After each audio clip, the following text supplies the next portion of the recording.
ধরুন একজন ছেলে একজন মেয়েকে পছন্দ করে, তাকে পাওয়ার জন্য সে আপ্রাণ চেষ্টা। এই জাতীয় তান্ত্রিক একজন কবিরাজকে হয়তো সে পেয়েছে।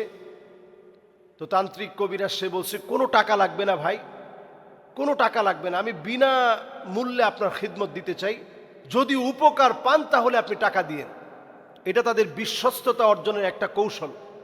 তা আপনি চিন্তা করলেন সুবহানাল্লাহ, এই যুগে এরকম মানুষ পাওয়া যায় নাকি? তো সে বিশ্বস্ততা অর্জন করে আপনাকে বলল যে বাজার থেকে আপনি পটাশিয়াম পারম্যাঙ্গানাইট এবং সাথে একটু চিনি নিয়ে আসবেন। রাত্রে আপনি জায়নামাজের মধ্যে 2 রাকাত নামাজ পড়ে এরপরে এই চিনি আর পটাশিয়াম পারম্যাঙ্গানাইট এই দুইটা নিয়ে আপনি বসবেন। তা আপনি ঠিক আছে, তার কথা মতো আপনি বসলেন। তখন উনি ভিডিও কলে আছে, আপনাকে বলতেছে হাত গরম হয়ে যাচ্ছে না? আপনি বলছেন যে হ্যাঁ, হাত তো গরম হয়ে যাচ্ছে। আপনাকে বলতেছে ঠিক আছে, আরো টাইট করে ধরে রাখেন, একটু সময় ধরে রাখেন, যতক্ষণ ধরে রাখতে পারবেন তত বেশি আপনার কাজ হচ্ছে, আপনি বুঝতেছেন আপনার কাজ হয়ে যাবে, আপনি একটু কষ্ট করে ধরে রাখেন। এর মধ্যে হয়তো সে কিছু মন্ত্রতন্ত্র পড়লো, চাণক্য মাণিক্য গণ বাণিজ্য লমন মন ভেনুবিনা কঙ্কন কণিকা কল্যাণ শোণিতমণি স্থানগুণ পণ্যবিনী ফণি অনুবিপণী গণিকা আপন লাবণ্যবাণী চিক্কন নিক্কন তৃণ কফিনীবণী গুণ গগনপিনাক পণ্যবান, এরকম মনে করেন কিছু একটা পড়লো, আপনি মনে করলেন যে কিছু একটা হয়ে গেছে। আসলে কিন্তু আপনার হাতের ভিতরে একটা ডিপ বার্ন হয়েছে। এই হাতের তালুর ভিতরে আল্লাহ রাব্বুল আলামিন 3টা স্তর রেখেছেন। এই যে উপরের স্তর দেখতেছেন, এর নিচে এই স্তরের পরে আল্লাহ তাআলা চর্বি রেখেছেন, এর নিচের স্তরে আল্লাহ তাআলা হাড় রেখেছেন। এই পটাশিয়াম পারম্যাঙ্গানাইটের কারণে আপনার প্রথম স্তর পুড়ে গিয়ে দ্বিতীয় চর্বির স্তর পুড়ে গিয়ে হাড় পর্যন্ত অনেকের স্পর্শ করে ফেলে, তখন মানুষটা অজ্ঞান হয়ে যায়। অজ্ঞান হয়ে যখন জ্ঞান ফিরছে তখন বলছে যে আপনার উপরে কিন্তু আমি জিন পাঠাইছিলাম, জিন কিন্তু আপনার উপরে পাঠানোর পরে সে কিন্তু অনেক অনেক কাজ করছে, সুতরাং এই জিনের যদি আপনি খুশি না করেন তাহলে আপনার হাত কিন্তু ভালো হবে না। এইবার আপনার কাছ থেকে ধান্দাবাজি শুরু। আগে বলছে 1 টাকাও লাগবে না, এখন কিন্তু আপনার কাছ থেকে ধান্দাবাজি শুরু হয়ে গেল। এখন টাকা দেওয়া লাগবে। কত টাকা? যেহেতু জিন সে দেখতে অনেক বড়, তারা লোকশোক অনেক, তো তারা মিষ্টি খাবে। কত মিষ্টি? 60 মণ মিষ্টি কিনার টাকা দেন। এবার আপনার কাছ থেকে মোটা অঙ্কের একটা টাকা নিয়ে গেল, 20 মণ মিষ্টি কিনার টাকা দেন। তাদের তো 1 কেজি 2 কেজিতে হবে না, মনকে মন মিষ্টি লাগবে। তখন আপনি চিন্তা করবেন যে হাত যেহেতু পুড়ে গেছে, অন্তত বাঁচার তাগিদে আমার যেমনি হোক টাকাটা যেখান থেকে হোক আমি ব্যবস্থা করে দিই। এরপরে যখন আপনি টাকা দিয়ে দিলেন, দেখতেছেন যে হাতের ক্ষত আরো গভীরে চলে যাচ্ছে, ফোসকা পড়ে হাত একেবারে ফুলে এরকম হয়ে গেছে। তখন আপনি ডাক্তারের শরণাপন্ন হন। অনেকের ক্ষেত্রে এমন হয় এই ধোঁকাবাজ তান্ত্রিকদের কবলে পড়ে হাতটা কেটে ফেলে দিতে হয়। এজন্য খবরদার, এগুলোর ফান্দে পড়বেন না। নাটোরে একটা আমরা দেখেছি, ওখানে এক তান্ত্রিক 2200 টাকার বিনিময়ে পরি হাজির করে। এগুলো সব ভুয়া। এদেরকে ধইরা গণপিটুনি দেন, একবারে মেরে ফেলবেন না, পিটুনি দেন, গণপিটুনি, দেখবেন সব ঠিক হয়ে যাবে। কিসের পরি হাজির করা? কোন সাহাবী জিন হাজির করে নাই, আপনি কিসের পরি হাজির করেন? হ্যাঁ, কোরআন তেলাওয়াত করলে তারা ভীত সন্ত্রস্ত হয়, কোরআন কারীমের আয়াত তেলাওয়াত করলে তারা ভীত সন্ত্রস্ত হয়। যে মানুষটার উপরে জিন আসর করেছে সেই শরীরের মধ্যে কোরআন তেলাওয়াতের পরে সে থাকতে পারে না, সে বের হয়ে চলে যাবে, এটা স্বাভাবিক বিষয়। যেমন আপনি কোরআন কারীমের আয়াত তেলাওয়াত করলেন, وَنُنَزِّلُ مِنَ الْقُرْآنِ مَا هُوَ شِفَاءٌ وَرَحْمَةٌ لِلْمُؤْمِنِينَ وَلَا يَزِيدُ الظَّالِمِينَ إِلَّا خَسَارًا। তো সেটা সে সহ্য করতে পারবে না, সে বের হয়ে চলে যাবে। এর মানে তো এই না যে আপনি কোরআনের আয়াত তেলাওয়াত করে তারে হাজির করে ফেলছেন।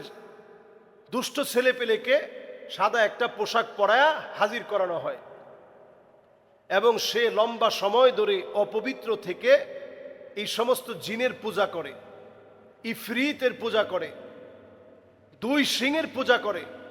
সুতরাং এই জাতীয় ব্যক্তিদেরকে সামাজিকভাবে বয়কট করেন। নাটোরের যেই জিনের বাদশা নাম দিয়ে 2200 টাকা নিয়ে পরি হাজির করার কথা বলে, সামাজিকভাবে তাকে বয়কট করেন, পঞ্চায়েত মিলে তার বিচার সাব্যস্ত করেন। এগুলোর কোনো সুযোগ ইসলামে নাই। আর যে সমস্ত ধোঁকাবাজগুলো পটাশিয়াম পারম্যাঙ্গানাইটের মতো এরকম শক্তিশালী একটা বিস্ফোরক মানুষের হাতে দিয়ে বিস্ফোরণ ঘটাচ্ছে। অনেক সময় দেখবেন তার হাতের মধ্যে আস্তে করে রেখে দিয়েছে, আপনি দেখেন নাই, আপনি তার কাছে গেছেন, সে একটা পানির মধ্যে আস্তে করে এরকম ছেড়ে দিয়েছে, ছেড়ে দেওয়ার সঙ্গে সঙ্গে পানির মধ্যে থেকে আগুন ধরে উঠছে। আপনি তো মনে করবেন সুবহান আল্লাহ, বিশাল কিছু তার কাছে। আসলে হাতের মধ্যে ছোট্ট একটা পটাশিয়াম পারম্যাঙ্গানাইট সে হাতের মধ্যে দিয়েছে, দিয়ে আপনাকে ধোঁকা দেওয়ার চেষ্টা করছে। অনেক সময় দেখবেন বেলেটের মধ্যে লাগাই দিছে, লাগাই দিয়ে আপনার জিহ্বার মধ্যে বেলেটের উপরে দিয়ে এই পাশটা উপরে দিছে, নিচের পাশটা আপনার জিহ্বার মধ্যে দিয়ে দিছে। একটু পরে জিহ্বার ভিতরে যখন আপনি দেখলেন রক্তের মতো, আপনি মনে করছেন যে আসলে তো কাজ হয়ে গেছে। এই জাতীয় সব বিষয়গুলো ধোঁকাবাজি, এগুলা কোনোভাবেই গ্রহণযোগ্য পদ্ধতি না। গ্রহণযোগ্য পদ্ধতি হচ্ছে সূরা ইখলাস, সূরা ফালাক, সূরা নাস, ফাল্লাহু খায়রুন হাফিযা ওয়া হুয়া আরহামুর রাহিমিন। কোরআনুল কারীমের আয়াতগুলো তেলাওয়াত চলবে, যেটা জিনের শরীরের মধ্যে আগুন ধরায় দিবে, সে বের হয়ে যেতে বাধ্য হবে। এটা হচ্ছে কোরআন সুন্নাহর পদ্ধতি। এই পদ্ধতির বাহিরে আমরা বিভিন্ন ঢাকনি, অনেক সময় একটা খাবারের ঢাকনা আমরা ঘরের দরজার মধ্যে দিয়ে রাখছি, ওইখানে মাঝখানে তাবিজের মধ্যে লেখা কিতমির। কিতমির হচ্ছে আসহাবে কাহাফের কুকুর। ওই কুকুরের কাছে আপনি আশ্রয় চাচ্ছেন, কোনো কুকুর আপনাকে আশ্রয় দিতে পারে না, বরং এই তাবিজে বিশ্বাস করতে গিয়ে আপনার ঈমান চলে যাবে। কুকুরের কাছে আপনি আশ্রয় চাচ্ছেন। যারা গণকের কাছে গিয়ে অথবা কোনো ব্ল্যাক ম্যাজিক করছেন, যারা কালো জাদুকরের কাছে গিয়ে আপনারা কালো জাদু করছেন, ঈমান ধ্বংস হয়ে যাবে। মান আতা কাহিনান আও আররাফান ফাসাদ্দাকাহু বিমা ইয়াকুল ফাকাদ কাফারা বিমা উনজিলা আলা মুহাম্মদ সাল্লাল্লাহু আলাইহি সাল্লাম। যারা এই ধরনের গণকের কাছে যাবে, কালো জাদু করার জন্য যাবে, এদের ঈমান ধ্বংস হয়ে যাবে। বাকি রইল শেষ কথা, সেটি হচ্ছে কোন ত্রান্তিকের কাছে গিয়ে আপনি যেন ধোকায় না পড়েন, এ বিষয়ে আপনার খেয়াল রাখা উচিত। কোন ত্রান্তিকের কাছে গিয়ে যেন আপনি ধোকায় না পড়েন, ধোকায় কবলিত না হন, আপনার কোনো কিছুতে যেন ক্ষতিগ্রস্ত আপনি না হন। কারণ হচ্ছে ইসলামটা এত সহজ না। আমাদের প্রত্যেকের আল্লাহ তাআলা যে ইসলামের নূর আমাদেরকে দিয়েছেন, এই ইসলামের নূর কিন্তু এত সহজ না। ইসলামের নূরটা আল্লাহ রাব্বুল আলামিন যাদেরকে দিয়েছেন, এই ইসলামের নূর পাওয়ার পরে আমরা অন্ধকারের দিকে কেন যাব? একজন মুসলিম হুসনু ইসলামিল মারই তারকুহু মা লা ইয়ানি, অনর্থক কোনো কাজ করবে না। এক গর্তের ভিতরে মুমিন কখনো দ্বিতীয়বার পড়তে পারে না।